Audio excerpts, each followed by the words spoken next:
System से बात कीजिएगा ना।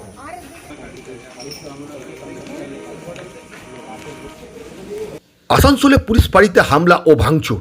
আসানসোল উত্তর থানার জাহাঙ্গীর মহল্লা পুলিশ ফাঁড়িতে হামলা ও ভাঙচুর চালালো একদল দুষ্কৃতী। এই ঘটনায় এলাকায় উত্তেজনা ছড়ায়। অভিযোগ, শুক্রবার রাতে একদল দুষ্কৃতী হঠাৎই পুলিশ ফাঁড়িতে চড়াও হয়, ব্যাপক ভাঙচুর ও হামলা চালায়।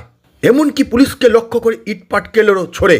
খবর পেয়ে ঘটনাস্থলে বিশাল পুলিশ বাহিনী ও কেন্দ্রীয় বাহিনী পৌঁছে परिस्थिति नियंत्रणे आने। स्थिति बनी हुई है अभी सब सिचुएशन कंट्रोल में है, सब पुलिस के कंट्रोल में है, कोई इशू नहीं है। इश्यूज नहीं है सर? कोई इशू नहीं है, अभी सब कंट्रोल में है। सुने हैं कि पुलिस की थोड़ी फाड़ी में तोड़फोड़ हुई है, तो नहीं, सब उसको टैकल किया जाएगा, कोई इशू नहीं है। ठीक है, हम आइडेंटिफाई कर रहे हैं, जो भी सीसीटीवी फुटेज में पाया जाता है सभी के खिलाफ कानूनी कार्रवाई। मस्जिद के जो लाउड स्पीकर के बारे में उसके लिए कुछ हुआ है, तो हम लोग जो है इसके लिए धार्मिक, कोई भी धार्मिक जैसे हो, चाहे हिंदू हो, बंगाली हो, मुस्लिम का या फिर चर्च, गुरुद्वारा, ये सब का धार्मिक जगह में हम लोग जो है कल अपना ये लाउड स्पीकर कम किया जाए, इसको लेकर कल हम लोग जो है यहाँ के मुफ्ती जुबैर साहब से हम लोग बात भी किए थे। तो वो बोले कि ठीक है, जितना मस्जिद है हम लोग हर मस्जिद का इमाम और मौजिन और जो कमेटी के दो आदमी को लेकर हम लोग बात करेंगे इसके मुतालिक।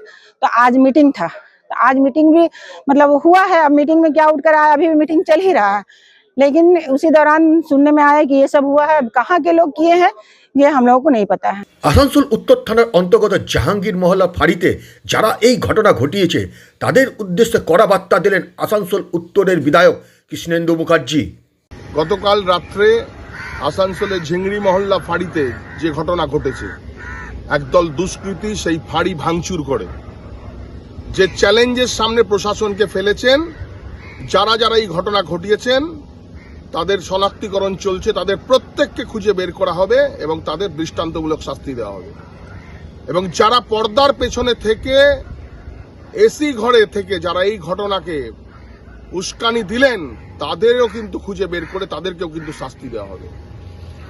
সাধারণ মানুষের উদ্দেশ্যে আমার বার্তা, ওই অঞ্চলের আপনারা কোনো প্ররোচনায় পা দেবেন না, প্রশাসনের সঙ্গে সহযোগিতা করুন, কোনো উস্কানিতে প্রভাবিত হবেন না। আমরা আইনের শাসন প্রতিষ্ঠা করতে পশ্চিমবঙ্গে বদ্ধপরিকর। এটার মধ্যে কোনো প্রতিবন্ধকতা এলে সেটা কঠোরভাবে সেটাকে দমন করা হবে। আপনারা সবাই সাধারণ মানুষরা এটার মধ্যে পড়বেন না। সাধারণ মানুষ এই ঘটনা ঘটায়নি, কিছু দুষ্কৃতী এই ঘটনা ঘটিয়েছে আমি মনে করি, এবং যারা ঘটিয়েছে এবং যারা ঘটানো করিয়েছে তাদের বিরুদ্ধে যা যা করণীয় সমস্ত প্রশাসন করবে। প্রশাসনকে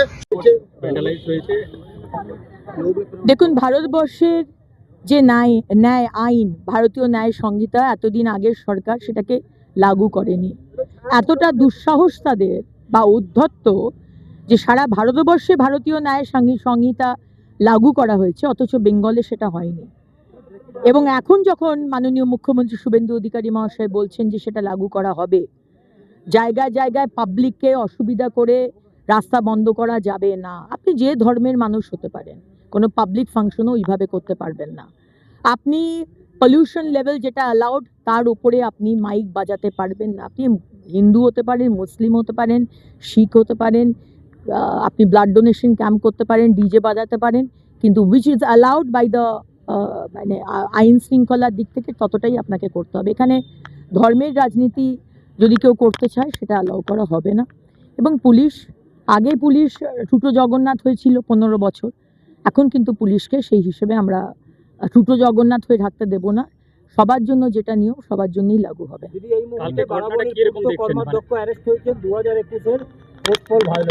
কে